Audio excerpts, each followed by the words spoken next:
Hello everyone, welcome to my YouTube channel. আমার এই YouTube চ্যানেলে আমি এখানে বিএসসি অনার্স ও আইআইটি জ্যাম এছাড়াও ক্লাস 11-12-এর ভিডিও আপলোড করি।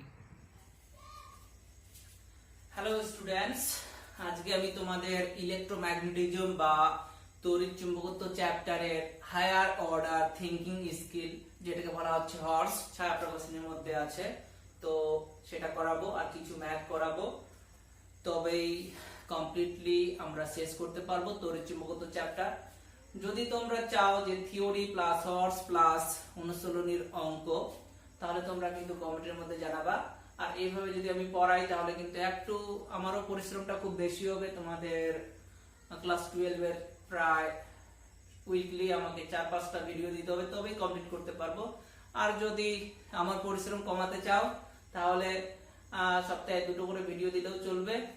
যদি ম্যাথ করতে না চাও, মানে অনুশীলনের যে অনুশীলনের ম্যাথ না করালে পরে সপ্তাহে 2 দিন পড়ালেই তোমাদের কমপ্লিট করতে পারবো।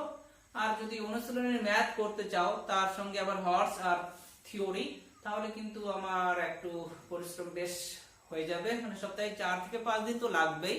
তো তোমরা জানাবে কমেন্টের মাধ্যমে যে তোমরা কি করতে চাও। তোমরা যেটা বলবে আমি সেটাই করব ইনশাআল্লাহ। তো আমি এখানে শুরু করছি ছায়া প্রকাশনের ইলেকট্রোম্যাগনেটিজম চ্যাপ্টারের হর্স, হায়ার অর্ডার থিঙ্কিং স্কিল, যেখানে কোশ্চেন নাম্বার 5 আছে।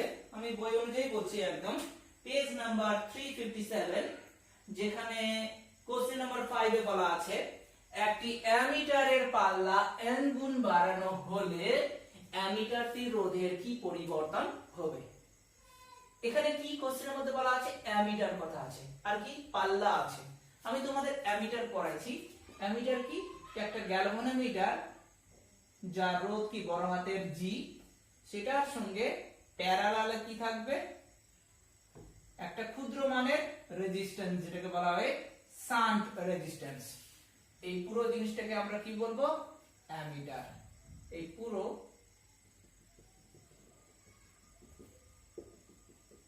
জিনিসটাকে বলবো আমরা কি, অ্যামিটার। তো এখানে বলা হয়েছে অ্যামিটারের পাল্লা যদি n গুণ বাড়ানো হয় তাহলে অ্যামিটারের যে রোধ, অ্যামিটারের রোধ বলতে কি আছে এর মধ্যে, অ্যামিটার তো এই পুরো জিনিসটা, যার মধ্যে একটা গ্যালভানোমিটার রেজিস্ট্যান্স আছে আর একটা শান্ট রেজিস্ট্যান্স আছে। তাহলে এই দুটো কি পরস্পর প্যারালাল আছে, দুটো মিলে যে রোধ পাবো, যেটাকে এখানে বলবো আমরা কি ইকুইভ্যালেন্ট রেজিস্ট্যান্স বা তুল্য রোধ।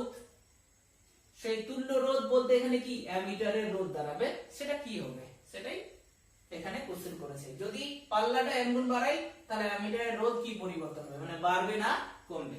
সলিউশন করছি। প্রথম কথা, অ্যামিটার বলেছে, অ্যামিটারের ক্ষেত্রে শান্ট রেজিস্ট্যান্স কি জানি, এর আগে দিন আমি প্রুফ করাইছি, অবশ্যই সেই ভিডিও দেখবে। তারপর কিন্তু এটা আমরা জানি, যেটা লেকচার 10 এর মধ্যে পড়ছে, আমরা জানি অ্যামিটারের ক্ষেত্রে শান্ট রেজিস্ট্যান্স কি জানি, S equal to G by n minus 1, এটা জানি আমরা। যেখানে n বলতে কি ছিল, অ্যামিটারের ক্ষেত্রে পাল্লা, মূল প্রবাহ ডিভাইডেড বাই গ্যালভানোমিটারের মধ্যে যে কারেন্ট যাচ্ছে I by Ig, বর্তনী মেইন কারেন্ট এবং গ্যালভানোমিটারের মধ্যে যে কারেন্ট যাচ্ছে তাদের যে অনুপাত, সেটাকে কি পাল্লা বলা হয়, যার ভ্যালু কি সবসময় 1 থেকে বেশি, আমি বলেছিলাম কিন্তু এটা আমরা জানি এখান থেকে। এবার কথা হলো অ্যামিটারের রোধ বলতে, অ্যামিটারের মধ্যে কি আছে, গ্যালভানোমিটার আছে আর শান্ট রেজিস্ট্যান্স আছে। তাহলে দুটো মিলে যে রোধ দাঁড়াবে সেটাই অ্যাকচুয়ালি কি হবে, অ্যামিটারের রোধ। তাহলে অ্যামিটারের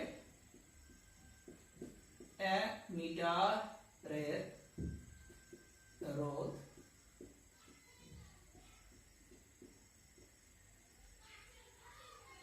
যেহেতু তুল্য রোধ, অ্যামিটার আর সাফিক্সে am লিখলাম। এটা কি প্যারালাল আছে, প্যারালালের ক্ষেত্রে তুল্য রোধের সূত্র আমরা কি জানি, R1 * R2 divided by R1 plus R2। Actually এটা না, অ্যাকচুয়ালি হচ্ছে 1/R = 1/R1 প্লাস 1/R2। সেখান থেকে R1 বের করলে এটাই থিওরি দাঁড়ায়। তো এখানে R1 বলতে এটা, R2 বলতে এটা মনে করো। তাহলে মান বসাচ্ছি, GS divided by G plus S লিখলাম। এবার s মানে কি জানি g বাই n মাইনাস 1 এখানে পুট করব আমরা, তাহলে পুট করছি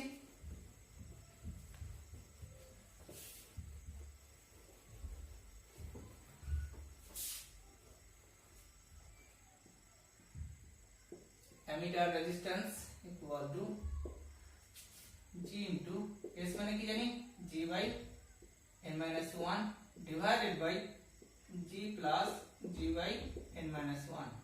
গতদিন পড়াইছি আমি যদিও কনসেপ্টটুকু। এখান থেকে g যদি কমন নিই উপরে কি আছে g square by n minus 1, নিচ থেকে g কমন নিলাম, পরে থাকছে 1 প্লাস 1 বাই n মাইনাস 1। হলো এটা যদি কাটাকাটি করি g square by n minus 1 আছে ডিভাইডেড বাই g ইনটু এটা লসাগু করলাম কি দাঁড়াবে n minus 1 plus 1 divided by n minus 1।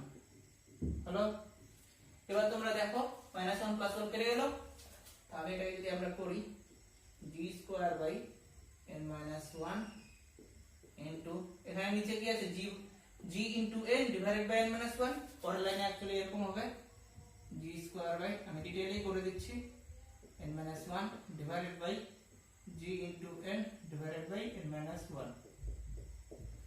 এবার যদি এটাকে এটা লাইন পর এটা লাইন করলে কি দাঁড়াবে n minus 1 by g into n। হলো কাটাকাটি করে যেটা দাঁড়াচ্ছে সেটা হলো g বাই n। এই হলো ক্যালকুলেশন, দেখে নাও তোমরা একটুখানি বা। অতএব অ্যামিটার রেজিস্ট্যান্স কি দাঁড়ালো, অ্যামিটারের রোধ equal to g by n। কোশ্চেনের মধ্যে বলা আছে অ্যামিটারের পাল্লা যদি n গুণ বাড়ানো হয়, মানে n এর মানটা যদি বাড়ানো হয়, তাহলে n এর মান যদি বেড়ে যায় এটার সঙ্গে এটা কি ব্যস্তানুপাতিক, এটা বাড়লে এটা কমবে, এটা কমলে এটা কি বাড়বে। তাহলে যেহেতু এখানে পাল্লা কি বাড়ানো হয়েছে, তাহলে অ্যামিটার রেজিস্ট্যান্স কি কমে যাবে। তাহলে এক্ষেত্রে অ্যামিটার রেজিস্ট্যান্স কি কমে যাবে, মানে পাল্লাটা যদি n গুণ বাড়ানো হয় তাহলে এটা কি অবশ্যই n গুণ কি কমে যাবে। এটাই উত্তর হবে g বাই n। এবার আমরা করব কোশ্চেন নাম্বার 8। এখানে বলা আছে একটি ভোল্টমিটারের পাল্লা n গুণ বাড়ানো হলে ভোল্টমিটারের রোধের কি পরিবর্তন হবে। মানে একটা ভোল্টমিটার আছে, তার পাল্লা যদি n গুণ বাড়ানো হয় তাহলে যে ভোল্টমিটার তার রেজিস্ট্যান্সের পরিবর্তন কি হবে, বাড়বে না কমবে, সেটা আমরা বের করব। কথা হলো ভোল্টমিটার আছে, তাহলে সলিউশন কি করব। ভোল্টমিটার মানে আমরা কি জানি, একটা গ্যালভানোমিটারের সঙ্গে বৃহৎ মানের রোধ যদি শ্রেণী সময়ে যোগ করি সেটাই কি একটা ভোল্টমিটার। এটা একটা গ্যালভানোমিটার যার রোধ কি G, তার সঙ্গে শ্রেণী সময়ে একটা বৃহৎ মানের রোধ হাই রেজিস্ট্যান্স কি করলাম, যোগ করলাম। যোগ করলে যেটা পাবো কম্বিনেশন হবে সেটাকে কি বলবো, ভোল্টমিটার। মানে বেসিক্যালি এটা একটা কি, এটা হলো একটা ভোল্টমিটার, দিস ইজ ভোল্টমিটার।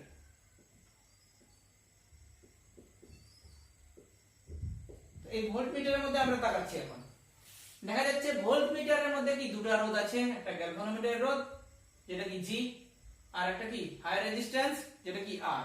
দুটো কি আছে, শ্রেণী সমবায় আছে।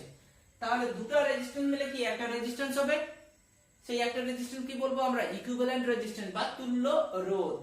এক্ষেত্রে যেহেতু শ্রেণী সমবায় আছে, শ্রেণী সমবায় আমরা তুল্য রোধ কি জানি, ফর্মুলা কিন্তু জানি, R equal two equivalent RE equal to R1 plus R2 plus R3 plus dot dot. এখানে দুটো আছে, এখানে R1 বলতে কি বড় হাতের G প্লাস R2 বলতে কি R, মানে G প্লাস R। এই যে ভোল্টমিটার, এই ভোল্টমিটারের রোধ বলতে এখানে কি পেলাম, দুটো করে একটা পেলাম, সেই একটাই হলো এখানে কি ভোল্টমিটার। কারণ একটা ভোল্টমিটারের মধ্যে কি দুটো আছে, তাহলে দুটো মিলে কি একটা রোধ হবে, সেটাই কি এখানে ভোল্টমিটারের রোধ হবে, যেটা এখানে বেসিক্যালি কি বলবো, ইকুইভ্যালেন্ট রেজিস্ট্যান্স বা তুল্য রোধ। তো তুল্য রোধ কি পেলাম, R equal to G plus R। তো এক্ষেত্রে ভোল্টমিটারের রোধ আর তুল্য রোধ একই জিনিস। ভোল্টমিটারের রোধ R ইকুয়াল টু কি পেলাম, G প্লাস R। হলো এই দাঁড়ালো। আচ্ছা, গত ভিডিওতে আমি করাইছি, লেকচার 10 এর মধ্যে আছে যে ভোল্টমিটারের মধ্যে যে হাই রেজিস্ট্যান্স আছে, সেই হাই রেজিস্ট্যান্সটা কিন্তু আননোন। তার মানের ফর্মুলা আমরা করেছিলাম r equal to g into n minus 1, এটা করেছিলাম, যেখানে n বলতে কি ভোল্ট মিটারের পাল্লা, ভোল্ট মিটার মানে কিন্তু বিভব মাপার যন্ত্র, n মানে কি ছিল মূল ভোল্টেজ ডিভাইডেড বাই গ্যালভানোমিটারের ভোল্টেজ। মূল ভোল্টেজ মানে ব্যাটারির যে সাপ্লাই ভোল্টেজ সেটা, আর গ্যালভানোমিটারের মধ্যে যে ভোল্টেজ পড়বে সেটা কি ভিজি, মানে ভি বাই ভিজি, সেটাই হলো কি n, যেখানে n হলো কি একের থেকে বহুগুণ বেশি, মানে ব্যাটারির মেইন ভোল্টেজ কিন্তু বেশি হবে, ভি এর মান ভিজি এর তুলনায় বেশি, তার দরুন n এর ভ্যালু কি অনেক গুণ বেশি হয়। তাহলে এখানে আমরা বসাচ্ছি g plus g into n minus 1, g টাকে যদি কমন নিই তাহলে পরে হচ্ছে 1 plus n minus 1 plus 1 minus 1 কেটে গেল, তাহলে g into n। এখানে কোশ্চেনের মধ্যে কি বলা আছে, একটি ভোল্টমিটারের পাল্লা n গুণ বাড়ানো হয়েছে, পাল্লা বলতে অ্যাকচুয়ালি কি n, তার মানটা আরো n গুণ বাড়ানো হয়েছে, তাহলে কি আর এর মানটা কি বেড়ে যাবে, মানে n গুণ কি বেড়ে যাবে, অ্যাকচুয়ালি বলবো g into n পরিমাণ কি বেড়ে যাবে, এটাই आंसर হলো। কমপ্লিট হলো এই ম্যাথটা। তো ভাই লোক এবার আমরা এই অঙ্কটার ওয়ার্ড লাগাই দেব, মানে সলিউশন করব, আমার ভাষায় ওয়ার্ড বলতে সলিউশন করা। এখানে আমি একটা অঙ্ক টুকে রাখছি, তোমরা কিছু মনে করো না যদিও ওয়ার্ড ভাষাটা শুনে, একটা কমেন্ট করলাম জাস্ট। একটি ইলেকট্রন ও একটি প্রোটনকে সমমানের চৌম্বক ক্ষেত্রের অবিলম্বে একই ব্যাসার্ধের বৃত্তাকার পথে ঘুরছে। এখানে দুটো আহিত কণা আছে, ইলেকট্রন আর একটা কি প্রোটন, দুটাকে কি একই চৌম্বক ক্ষেত্রে একই ব্যাসার্ধের বৃত্তাকার পথে ঘোরাচ্ছে। দুটো কিন্তু আলাদা আলাদা চার্জ পার্টিকেল, ইলেকট্রনের ভরও আলাদা, প্রোটনের ভরও আলাদা। ইলেকট্রন আর প্রোটনের কিন্তু আধানের মান সমান, একটা নেগেটিভ তো একটা কি পজিটিভ, মান সমান, কিন্তু মাস কিন্তু আলাদা, মাস বলতে এখানে কি ভর। দুটাকে একই চৌম্বক ক্ষেত্রে একই বৃত্তাকার পথে যার ব্যাসার্ধ কি সেম ঘোরাচ্ছে, ঘোরানো হচ্ছে, মানে ওয়ার্ড লাগাচ্ছে। এদের গতিশক্তি তুলনা করো, কাইনেটিক এনার্জির রেশিও কত। তাহলে সলিউশন করছি, কোন রকমের আইডিয়া আসছে না মনে করো, কিন্তু এই যে কথাটা এখানে একটা ইম্পর্টেন্ট কথা আছে, অবিলম্বে একই ব্যাসার্ধে, কার সঙ্গে অবিলম্বে, সমমানের চুম্বক ক্ষেত্রের অবিলম্বে, মানে চুম্বক ক্ষেত্রের সঙ্গে লম্বভাবে দুটো চার্জ পার্টিকেল কি একই রেডিয়াসে বৃত্তাকার পথে ঘোরানো হচ্ছে। এই থিওরিটা কিন্তু আমি তোমাদের করাইছি, যেখানে আমি তোমাদের শেখাইছিলাম বৃত্তাকার পথে ব্যাসার্ধ r ইকুয়াল টু কি m v divided by q into b, এই জিনিসটা আমি কিন্তু তোমাদের শেখাইছি। তো এই কনসেপ্টটাই ইউজ করে আমরা ম্যাথ করব।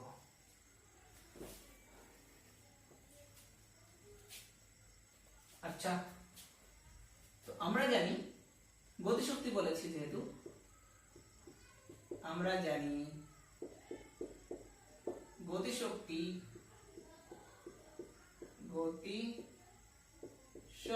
Kinetic energy equal to half mv square, এটা জেনারেল ফর্মুলা লিখলাম, এটা জানি আমরা। কিন্তু এই গতিশক্তি কার কার উপর ডিপেন্ড করছে, মাসের উপর আর ভেলোসিটির উপর, মাসের উপর ভেলোসিটির উপর। কথা হলো এখানে অনুপাত বের করতে বলেছে, দুটো আলাদা আলাদা কি চার্জ পার্টিকেল, তাহলে একবার লিখবো ইলেকট্রনের জন্য আর একবার প্রোটনের জন্য। ফর ইলেকট্রন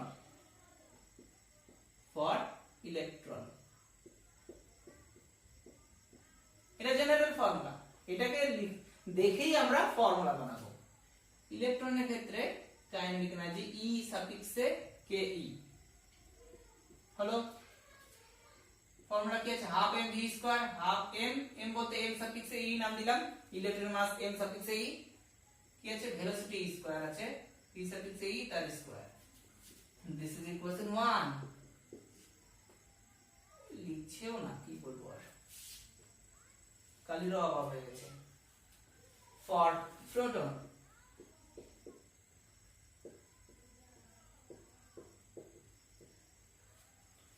ফর্মুলা কি জানি, E equal to half mv square, E এর জায়গায় নাম দিলাম E কে p, proton, half mv square, m এর জায়গায় m সাফিক্সে p into v সাফিক্সে p, এটা ইকুয়েশন 2। কারণ ইলেকট্রন আর প্রোটনের বেগ তো জানি না আমরা, জানি কি, এইজন্য ধরে নিলাম ইলেকট্রনের বেগ ve, প্রোটনের বেগ vp, ইলেকট্রনের মাস me, প্রোটনের মাস mp। এবার এটাকে আমরা অনুপাত করব, অনুপাত করে দেখা যাক কাটাকাটি করে কি দাঁড়াচ্ছে। কসিটা মুছছি।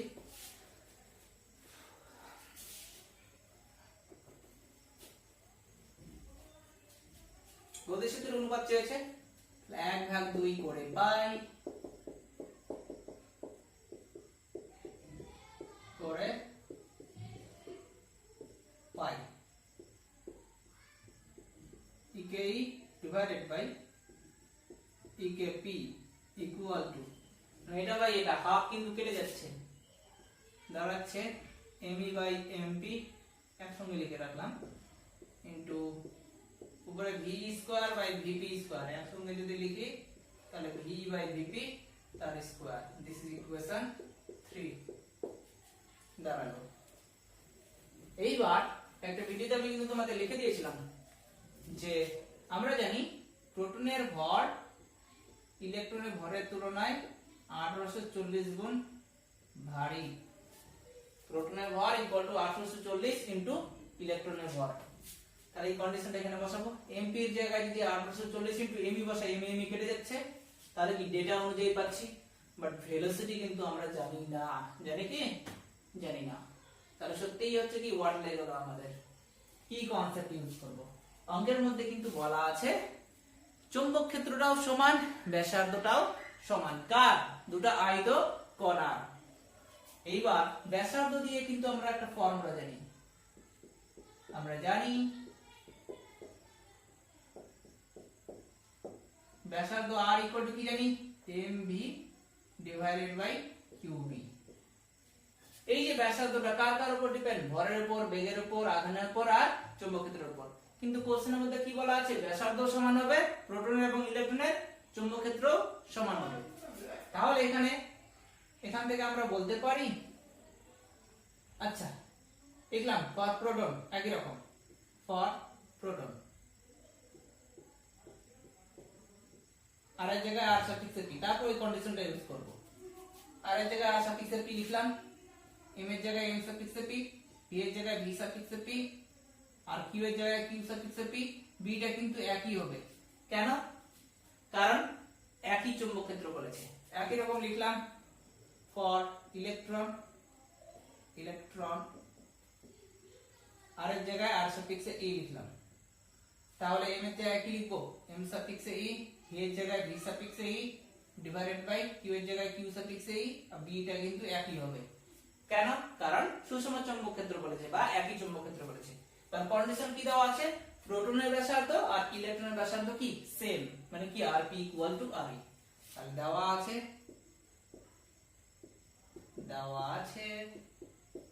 আছে কি আছে? rp equal to re। মান বসাই তাহলে নাকি?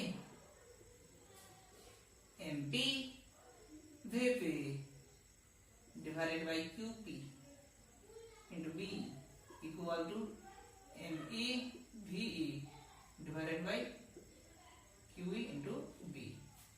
আচ্ছা bb নিচ থেকে কেটে যাচ্ছে। আমরা এটাও জানি প্রোটনের আধানের মান আর ইলেকট্রনের আধানের মান কি সমান, তোমরা এটা মনে রাখবে।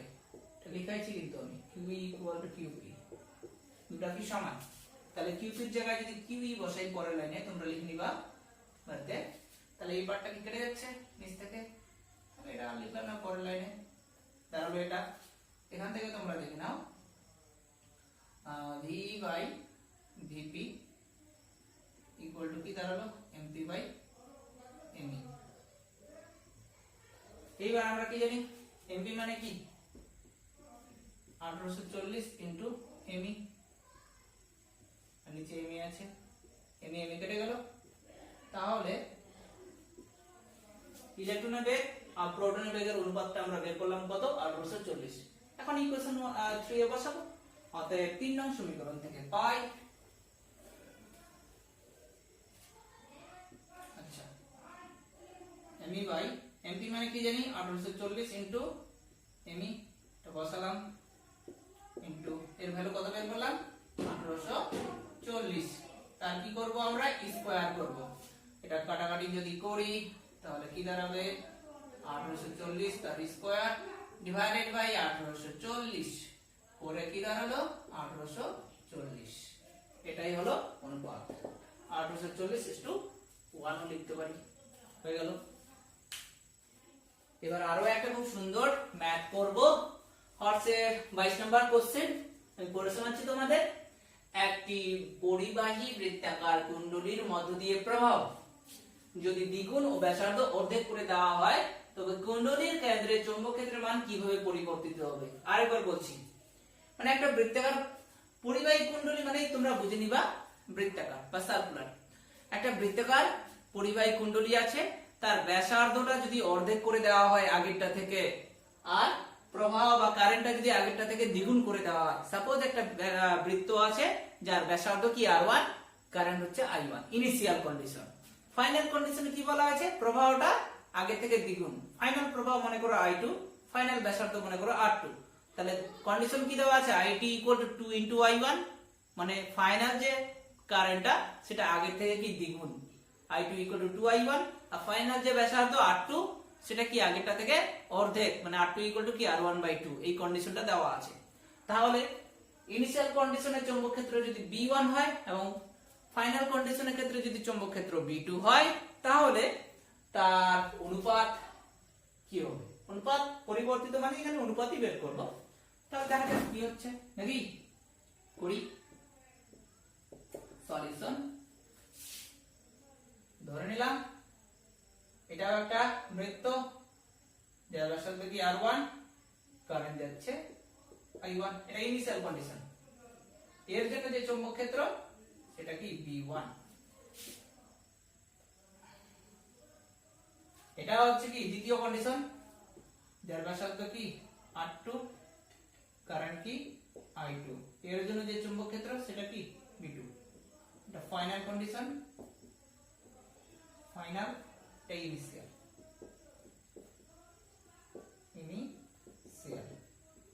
হলো দেওয়া আছে কি প্রদত্ত, খুব সুন্দর নাম কিন্তু প্রদত্ত। কি দেওয়া আছে, প্রবাহটা কি আগের থেকে দ্বিগুণ, I2 = I1, আর ব্যাসার্ধটা কি আগের থেকে অর্ধেক। একদম সত্যি ওয়াও অঙ্ক, মানে ভালো অঙ্ক, খুব ইম্পর্টেন্ট কিন্তু। তো এটা দেওয়া আছে, কি বের করতে বলছে, রেশিও বা পরিবর্তিত ভ্যালু। আচ্ছা আমরা জানি, কি জানি আমরা, বৃত্তাকার পরিবাহীর ক্ষেত্রে চৌম্বক ক্ষেত্র কি জানি আমরা, B = μ0NI/2I × R। এটা আমরা জানি। বৃত্তাকার পরিবাহীর কেন্দ্রবিন্দুতে চৌম্বক ক্ষেত্র B = μ0 × N × I/2R। তাহলে ইনিশিয়াল কন্ডিশনের ক্ষেত্রে প্রথম ক্ষেত্র, দ্বিতীয় ক্ষেত্র, এটাও নাম দিতে পারি আমরা। তাহলে প্রথম ক্ষেত্রে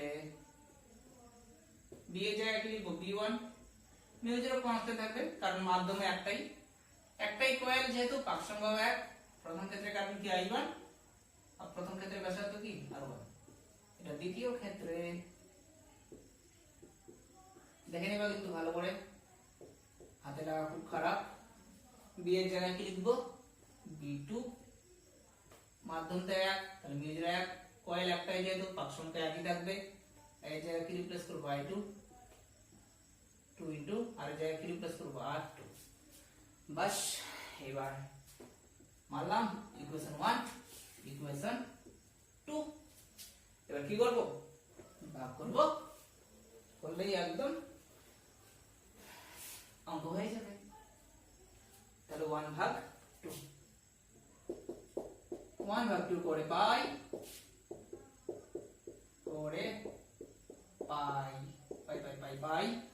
তাহলে কি দাঁড়াচ্ছে, B1/B2।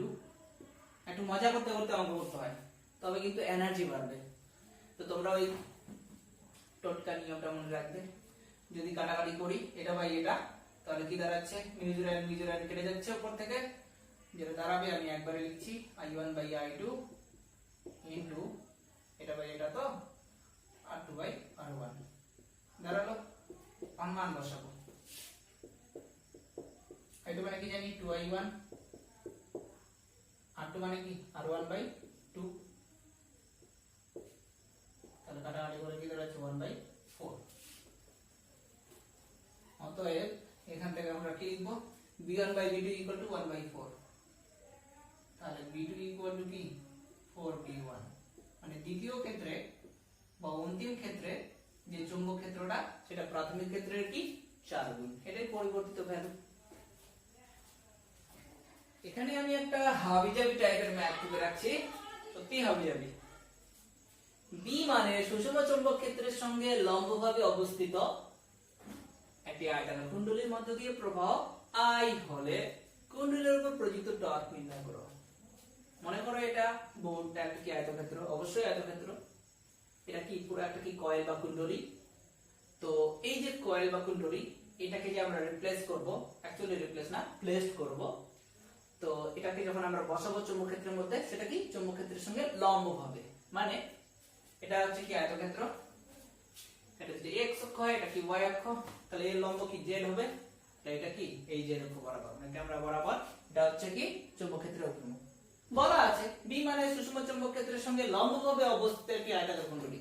এটা যদি আয়তক্ষেত্র হয়, তার সঙ্গে লম্ব কি হবে, চৌম্বক ক্ষেত্রের অভিমুখ হবে। তাহলে এটা কি চৌম্বক ক্ষেত্রের অভিমুখ। সুষম বলেছে মানে এই বরাবরই কি চৌম্বক ক্ষেত্রের অভিমুখ হবে। আচ্ছা, বলছে কুণ্ডলীর উপর প্রযুক্ত টর্ক নির্ণয় করো। তাহলে আমরা কি জানি, এবার একটু সিরিয়াস হচ্ছি, এই কনসেপ্টটা কিন্তু মনে রাখবে। আমরা জানি প্রযুক্ত টর্ক, প্রযুক্ত, তোমরা কিন্তু টুকে নিবা আমি যেগুলো ভাষা বলবো। প্রযুক্ত টর্ক, কুণ্ডলীর উপর প্রযুক্ত টর্ক ফর্মুলা কি জানি, আই এ বি sin থিটা। যেহেতু কুণ্ডলী বলেছে মানে কি পাক সংখ্যা থাকবে obviously। কি জ্বালা হলো, tau equal to n into y into a into b into sin theta, যেখানে থিটা কার মধ্যবর্তী অ্যাঙ্গেল, যেখানে থিটা কার মধ্যবর্তী অ্যাঙ্গেল ছিল। অ্যাকচুয়াল ফর্মুলা কিন্তু আমি তোমাদের প্রুফ করছিলাম এরকম, tau vector equal to I into a cross b। এখানে থিটা কার মধ্যবর্তী অ্যাঙ্গেল, a এবং b এর মধ্যবর্তী অ্যাঙ্গেল, a cross b মানে কি a b sin থিটা, যেখানে থিটা কার মধ্যবর্তী অ্যাঙ্গেল, a এবং b এর মধ্যবর্তী অ্যাঙ্গেল, যেখানে a বলতে কি কুণ্ডলীর ক্ষেত্রফল আর b বলতে কি চৌম্বক ক্ষেত্র। তো থিটা কি a ও b এর মধ্যবর্তী অ্যাঙ্গেল। খুব ইম্পর্টেন্ট কোশ্চেন কিন্তু, b এর মধ্যবর্তী কোণ, মধ্যবর্তী কোণ তোমরা কিন্তু টুকে নিবা। হ্যালো, এবার কোশ্চেনের মধ্যে একটা খুব ইম্পর্টেন্ট টার্ম বলা আছে যে এই যে আয়তক্ষেত্র, এটার সঙ্গে চৌম্বক ক্ষেত্রটা কি লম্ব হবে, মানে এটা আয়তক্ষেত্র, এর সঙ্গে চৌম্বক ক্ষেত্রের অভিমুখ কোন দিকে, এদিকে। তাহলে এদিকে কি বি এর অভিমুখ। এবার আমরা কিন্তু কি জানি যে যে কোনো তলের ক্ষেত্রফলের অভিমুখ কি হবে, তার লম্ব। এটা একটা তল কিনা, প্লেন কিনা, এর যে ক্ষেত্রফলটা পাবো তার কি হবে, লম্ব বরাবর হবে। ক্ষেত্রফল হলো একটা ভেক্টর রাশি যার অভিমুখ কি হবে, যে কোনো তলের লম্ব বরাবর, মানে আমরা যে তলে থাকবো তার লম্ব বরাবরই কি হবে, চৌম্বক ক্ষেত্রফলের অভিমুখ হবে বা এরিয়া ভেক্টরের ডাইরেকশন হবে। তাহলে এই যে আয়তক্ষেত্র, এর তো নির্দিষ্ট একটা ক্ষেত্রফল হবে, দৈর্ঘ্য ইনটু প্রস্থ, নির্দিষ্ট একটা ক্ষেত্রফল আছে। সেই ক্ষেত্রফল কি একটা ভেক্টর রাশি যার মান নির্দিষ্ট একটা আছে, আবার কি ডাইরেকশন আছে। ডাইরেকশন অলওয়েজ ক্ষেত্রফলের কি হবে, লম্ব বরাবর। তাহলে ক্ষেত্রফলের অভিমুখ কি এই বরাবর। আবার দেখা যাচ্ছে চৌম্বক ক্ষেত্রের অভিমুখ কি এই বরাবর। তাহলে ক্ষেত্রফল এবং চৌম্বক ক্ষেত্র পরস্পর কি প্যারালাল আছে। প্যারালাল মানে অ্যাঙ্গেল কি এখানে 0 ডিগ্রি। তাহলে এই ক্ষেত্রে থিটা ইকুয়াল টু 0 ডিগ্রি। এখানে যদি বসাই tau equal to n into I a b sin 0। sin 0 মানে কি জানি 0, তাহলে tau ইকুয়াল টু 0। তাহলে একটা কুণ্ডলীকে যদি আমরা চৌম্বক ক্ষেত্রের সঙ্গে লম্বভাবে প্লেস করি, তাহলে কুণ্ডলীর উপর কোন রকমের টর্ক ক্রিয়াশীল থাকে না।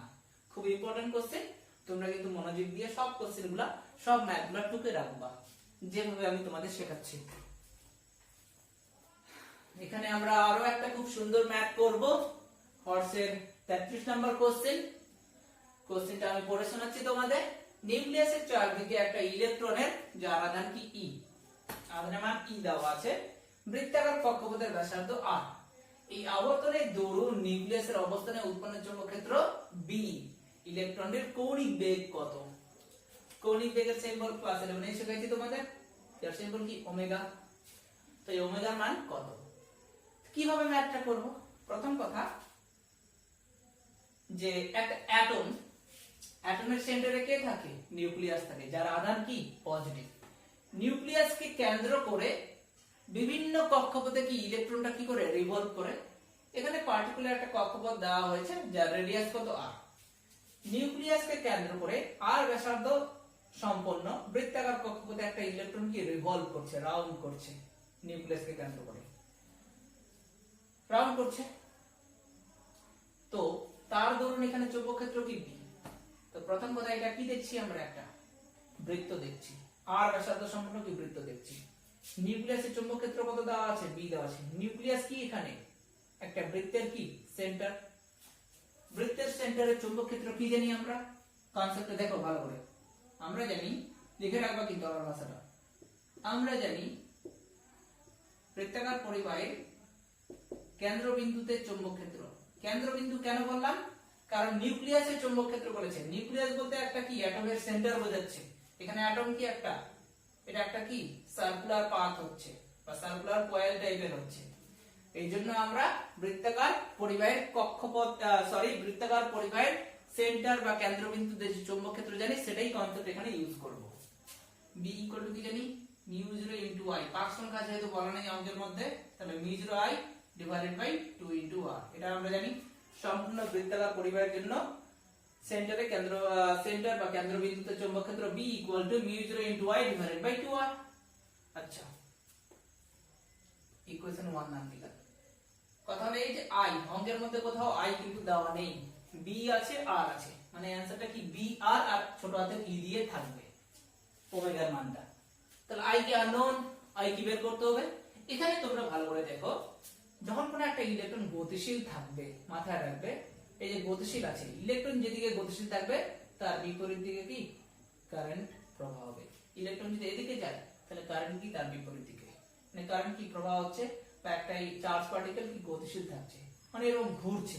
এই যে ঘুরছে, ঘোরার দরুন যে টাইমটা সেটাকে কি বলা হয়? টাইম পিরিয়ড বা পর্যায়কাল, যার ফর্মুলা কি জানি আমরা? t ইকুয়াল টু কি পর্যায়কাল, t equal to 2 pi by omega. তাহলে এখান থেকে কি ওমেগার মানটা বের হয়ে যাবে কি করে? কারণ I এর মান তো আবার আননোন। দেখো তোমরা ভালো করে, আমি ম্যাথ মুছে দিচ্ছি।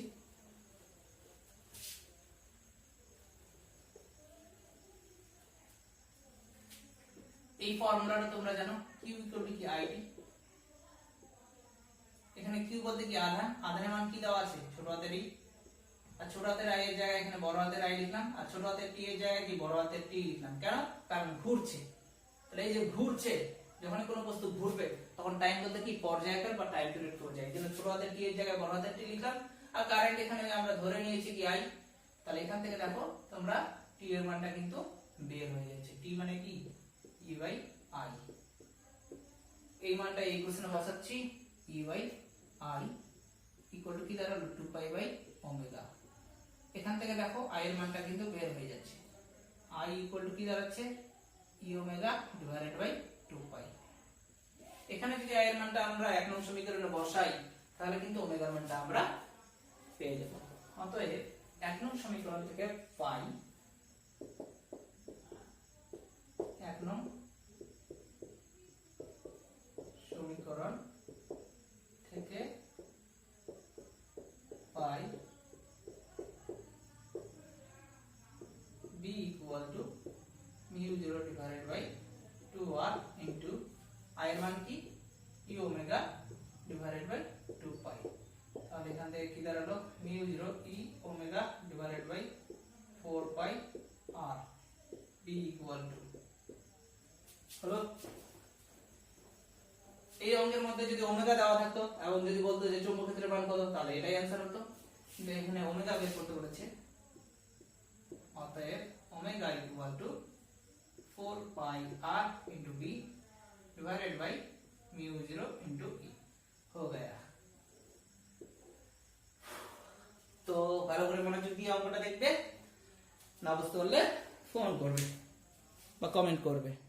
এখানে আরো একটা খুব সুন্দর সুন্দর সুন্দর ম্যাথ ঢুকেছি আমি, যেটা হর্সের 34 নাম্বার কোশ্চেন। সত্যি সুন্দর।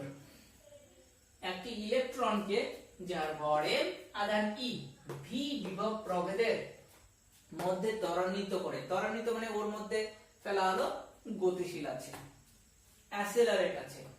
একটা ইলেকট্রনকে ভরে আধান e v বিভব প্রভেদের মধ্যে ত্বরান্বিত করে অভিলম্বভাবে একটি সুষম চৌম্বক ক্ষেত্র b তে প্রবেশ করানো হলো। ইলেকট্রনটির বৃত্তগতির ব্যাসার্ধ কত হবে? মানে এরকম একটা চার্জ পার্টিকেল যার নাম কি ইলেকট্রন, যার মাস m আধান e, যদি একটা ব্যাটারির মধ্যে যার বিভব পার্থক্য কি v, এবং অবশ্যই সুষম চৌম্বক ক্ষেত্র বা চৌম্বক ক্ষেত্রের সঙ্গে লম্বভাবে যদি সেটা কি এক্সিস্ট করে, প্রবেশ করে, তাহলে তার ব্যাসার্ধ কত হবে? আমি তোমাদের থিওরিটা করাইছি কিন্তু, যে লম্বভাবে সুষম চৌম্বক ক্ষেত্র b তে যখন প্রবেশ করবে তখন তার গতিপথটা কি হবে? বৃত্তীয় গতিপথ হবে, সমবৃত্তীয় গতি হবে। থিওরিটা দেখে নিবা, কোন ভিডিও সেটা আমার মনে নেই, তো করাচ্ছি, দেখে নাও মনোযোগ দিয়ে।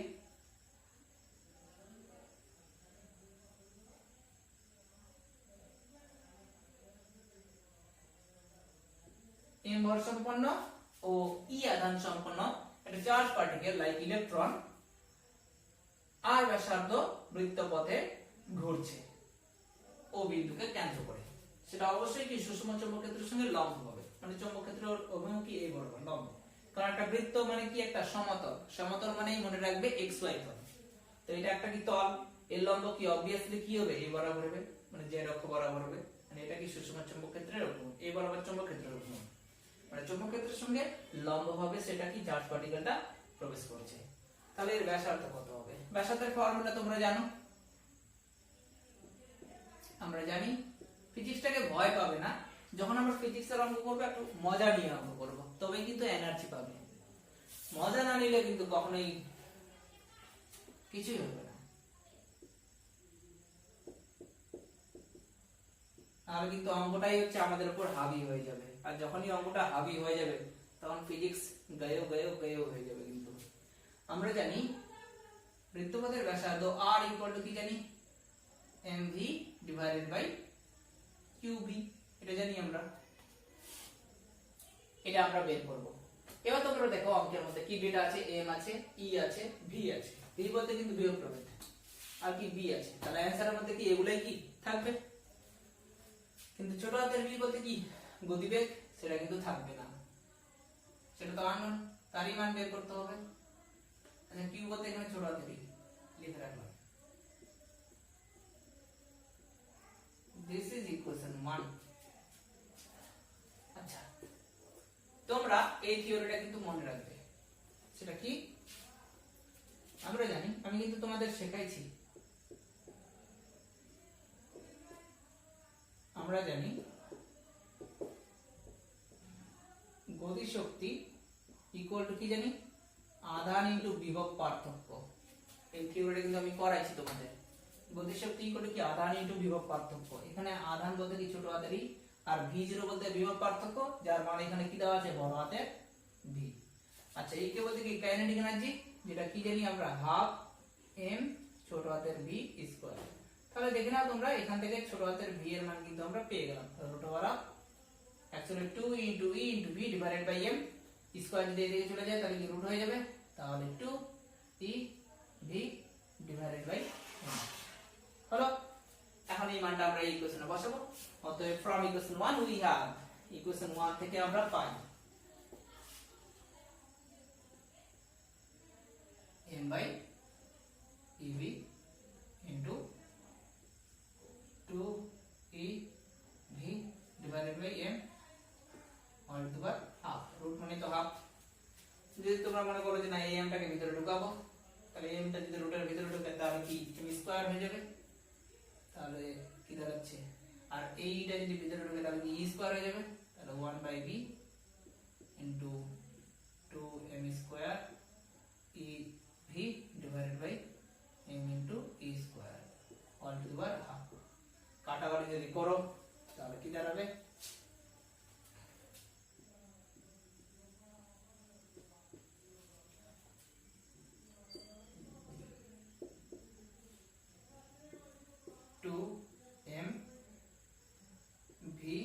Divided by e all to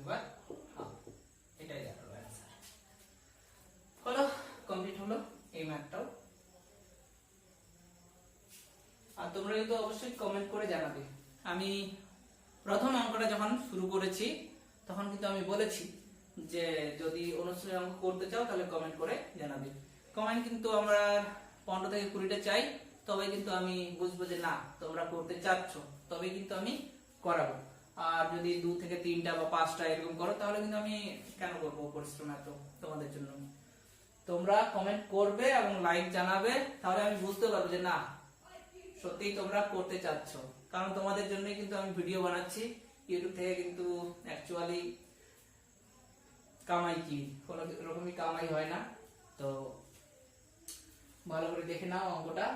আর যারা আমার কাছে পড়ো না তাদের জন্য আমি বলছি, তারা অবশ্যই ফোন নাম্বার নিয়ে রাখবে। যদি না বুঝতে পারো এখানে আমি ফোন নাম্বারটা দিয়ে রাখছি। এটা হচ্ছে হোয়াটসঅ্যাপ নাম্বার 8944888813। এটা হলো হোয়াটসঅ্যাপ নাম্বার। আর যদি ফোন করতে চাও এটাতেও ফোন করলেও তোমরা পারবে, মানে ফোন করতে পারো 8436208193। এটাতেও ফোন করতে পারো, এটাতেও। এটা হলো হোয়াটসঅ্যাপ নাম্বার।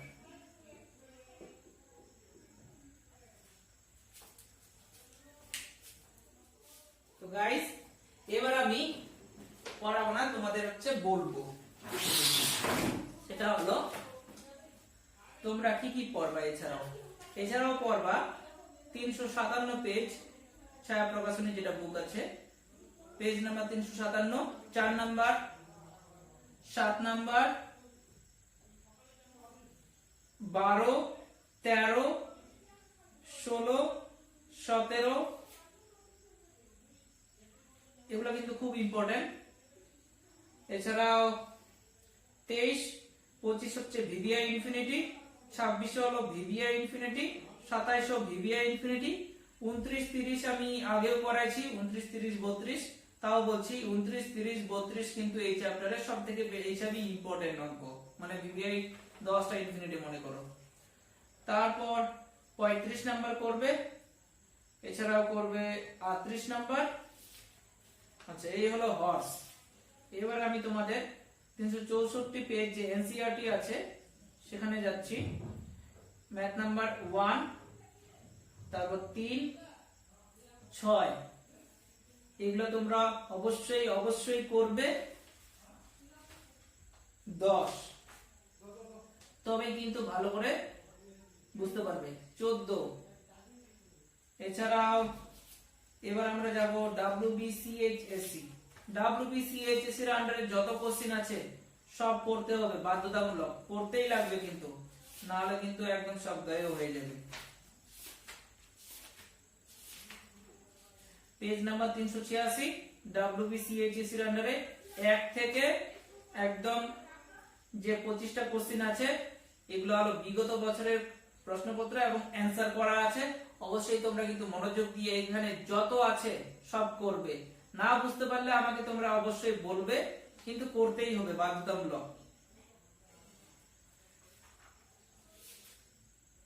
এছাড়াও WBJE এর আন্ডার যে 2 নাম্বার ম্যাথটা আছে সেটা ভিভিআই ইনফিনিটি, 1 নাম্বার ম্যাথটা VVI infinity, 4 number, 5 number, 6 number এগুলো কিন্তু ক্লাস 12 এর যে টেস্ট পেপার আছে সেখানে আছে, ভালো করে দেখে নিবা।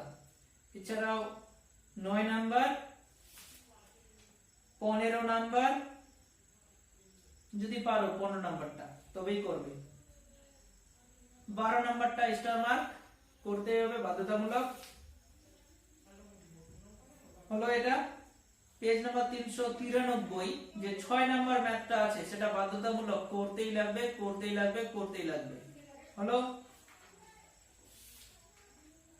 তারপর আছে নিটের যে 1 নাম্বার বাধ্যতামূলক করতেই লাগবে, 1 এবং 2। আর হচ্ছে নিটের আগে যে আছে AIPMT তার আন্ডারে 3 নাম্বার অঙ্ক করতেই লাগবে বাধ্যতামূলক। এই হলো কিছু ম্যাথ, আমি একটা করাচ্ছি আরো, তারপর তোমরা দেখে নিবে। আচ্ছা এখানে আরো একটা আমি ম্যাথ করে রাখছি, খুব ইম্পর্টেন্ট। ক্ষেত্রফল না, অ্যাম্পিয়ার। কারেন্টের একক কি? অ্যাম্পিয়ার। আই অ্যাম্পিয়ার তড়িৎবাহী ও এল মিটার দৈর্ঘ্যের একটি ঋজু পরিবাহীকে বাঁকিয়ে অর্ধবৃত্তাকার করা হলো। অর্ধবৃত্তের কেন্দ্রের চৌম্বক ক্ষেত্র কত? কি অঙ্কটা দেওয়া আছে, সলিউশন করব এখন। এরকম একটা হচ্ছে কি স্ট্রেইট ওয়্যার আছে, যার মধ্যে হচ্ছে কি আই পরিমাণ কারেন্ট যাচ্ছে, যার দৈর্ঘ্য কত দেওয়া আছে? এল মিটার। এসআই পদ্ধতিতে আছে পুরোটা, এরকম আছে। এইবার এই তারটাকে যদি আমরা বাঁকিয়ে অর্ধবৃত্তাকারে শেপ দিই, সেই অর্ধবৃত্তের সেন্টারে ম্যাগনেটিক ফিল্ড কত, সেটা আমরা এখন বের করব। তাহলে যে তারটা আমাদের কাছে আছে সেটাকে বাঁকিয়ে এখন শেপ দিলাম কি অর্ধবৃত্ত। এই অর্ধবৃত্তের সেন্টার কি? ও, যার রেডিয়াস ধরে নিলাম আর। এই তারটাকেই এখন আমরা বাঁকালাম, বাকি এরকম দিলাম। এটাকে ফিগার 1, ফিগার 2। কারেন্ট কিন্তু সেম যাচ্ছে, আর দৈর্ঘ্যটা কিন্তু এই তারটাকেই আমরা এখন বাঁকিয়ে এরকম বানালাম। তাহলে এর সেন্টারে ম্যাগনেটিক ফিল্ড কত? কথা হলো কি এটা অর্ধবৃত্ত আছে, আমি কিন্তু তোমাদের শেখাইছি একটা থিওরিতে। লং স্ট্রেট ওয়্যার, দীর্ঘ ঋজু পরিবাহীর ক্ষেত্রে, সরি দীর্ঘ ঋজু পরিবাহী না, বৃত্তাকার পরিবাহীর যে কেন্দ্রবিন্দু তে চুম্বক ক্ষেত্র কি শিখেছি আমরা? B ইকুয়াল টু কি মিউ 0I/2R। এটা কি একটা পুরো বৃত্তের জন্য, আর যখনই অর্ধবৃত্ত কি 2 দ্বারা কি ভাগ, মানে এখানে কি 4 হয়ে যাবে। দেখে নিবা সেই ভিডিওটা তোমরা ভালো করে, সেখানে কিন্তু আমি শেখাইছি যে অর্ধবৃত্তের ক্ষেত্রে কত, 1/4 জন্য কত, অ্যাঙ্গেল যদি থাকে তাহলে কত ম্যাগনেটিক ফিল্ড উৎপন্ন হবে। তো আমরা জানি অর্ধবৃত্তের ক্ষেত্রে চৌম্বক ক্ষেত্র B equal to mu 0 into I divided by 4 into R। অঙ্কের মধ্যে I আছে, এখানেও I আছে। মিউ 0 তো একটা কনস্ট্যান্ট টার্ম, এর মান আমরা জানি 4 pi into 10 to the power -7। কথা হলো এখানে যে রেডিয়াসটা সেটা তো আমরা জানি না, আর তো এখানে কি আননোন। এখানে একটা কন্ডিশন দেওয়া আছে, এই যে তারের টোটাল দৈর্ঘ্য কত দেওয়া আছে ম্যাথের মধ্যে, প্রবলেমের মধ্যে দেওয়া আছে তারের দৈর্ঘ্য কি L, সেটাকে বাকিয়ে কিসে কনভার্ট করলাম আমরা? অর্ধবৃত্তে। তাহলে আমরা বলতে পারি এই তারের দৈর্ঘ্য আর অর্ধবৃত্তের দৈর্ঘ্য কি পরস্পর সমান। তারের দৈর্ঘ্য এখানে কি L, একটা ফুল বৃত্তের দৈর্ঘ্য কি জানি 2 পাই r, অর্ধবৃত্ত কি জানি আমরা পাই r। তাহলে বলতে পারি এখানে L equal to pi r, কারণ এই তারটাকে আমরা বাকিয়ে এই তারে কনভার্ট করেছি, মানে এরকম শেপ দিয়েছি। তাহলে এর দৈর্ঘ্য আর এর দৈর্ঘ্য কি পরস্পর সমান। এখান থেকে আমরা r এর মান বের করলাম L বাই পাই। এই সমীকরণে এখন বসিয়ে দেব mu 0/4 I two L by pi. কাটাকাটি করে কি দাঁড়াচ্ছে? Mu 0 I L divided by, sorry mu 0 I pi divided by 4L। এই হলো অ্যানসার। মিউ 0 এর মানটাও আমরা বসিয়ে দিতে পারি, কি জানি 4 pi into 10 to the power -7 into I pi divided by 4 into L। 4 4 কেটে গেল, তাহলে কি দাঁড়ালো? এটাকে এইভাবে লিখতে পারি pi by L into 10 to the power -7 into I into pi. SI পদ্ধতিতে পুরো অঙ্কটা যেহেতু বলা আছে, তাহলে এত কি tesla power per metre square. এই হলো অঙ্কটা। তো গাইস, যদি ভিডিওটা ভালো লেগে থাকে, যতগুলো ম্যাথ পড়ালাম, তো অবশ্যই লাইক সাবস্ক্রাইব করবে। যারা আমার ভিডিও সাবস্ক্রাইব করনি তারা অবশ্যই সাবস্ক্রাইব করবে, তাহলে এরকম ভালো ভালো রকমের ভিডিও তোমরা পাবে। আর কমপ্লিটলি 12 এর সিলেবাস আমি আমার এই চ্যানেলে কমপ্লিট করব। তো তোমরা যদি দেখতে চাও, এরকম আরো ভালো ভিডিও দেখতে চাও, আর আমার এই কাজ যদি ভালো লেগে থাকে, তো অবশ্যই লাইক কমেন্ট করবে আর সাবস্ক্রাইব করবে।